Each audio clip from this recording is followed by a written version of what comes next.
After several concerns being raised about the agreement with Uganda Vinci Coffee Company Limited, the Attorney General and the Minister of Finance today appeared before the Parliamentary Trade Committee to defend the deal. There are specific concerns about how the agreement gives Enrique Pinetti's company monopoly over the country's coffee exports. The MPs expressed their dissatisfaction with government's decision to give the company several incentives like long tax holidays, with government meeting some administrative costs at the expense of local farms. Did you mind about the 12 million Ugandans that are employed in this sector when you were giving a monopoly to this company? I'm really perturbed, Honorable Minister. What is pushing you that far that in addition to all these incentives, you include administrative costs? What kind of investor is this one?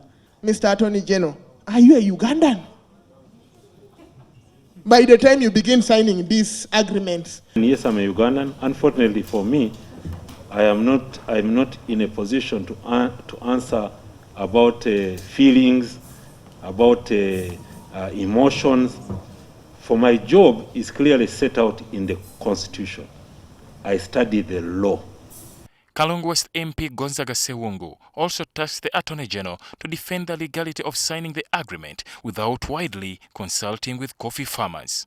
You confirm that with the due diligence you carried out this agreement is favorable for the nation of Uganda and citizens of Uganda under Vinci?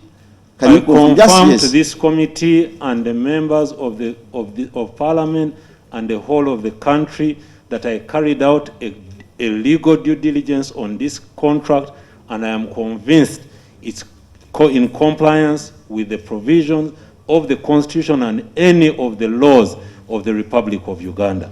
Asked about the due diligence done on the company before entering into an agreement with it, the Minister of Finance confessed to not doing a feasibility study but maintained it does not render the agreement null. We give incentives not because we have seen the feasibility study.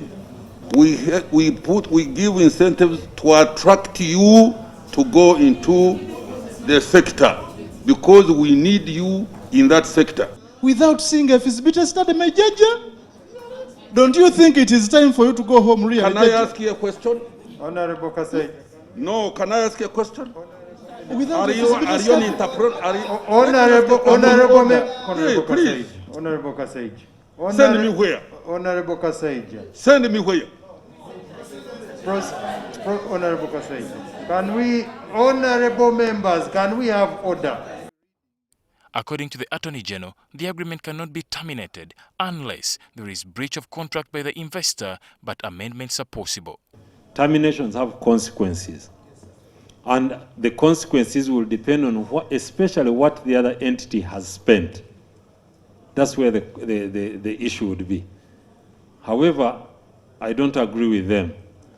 Why are we determined to make this a do or die affair?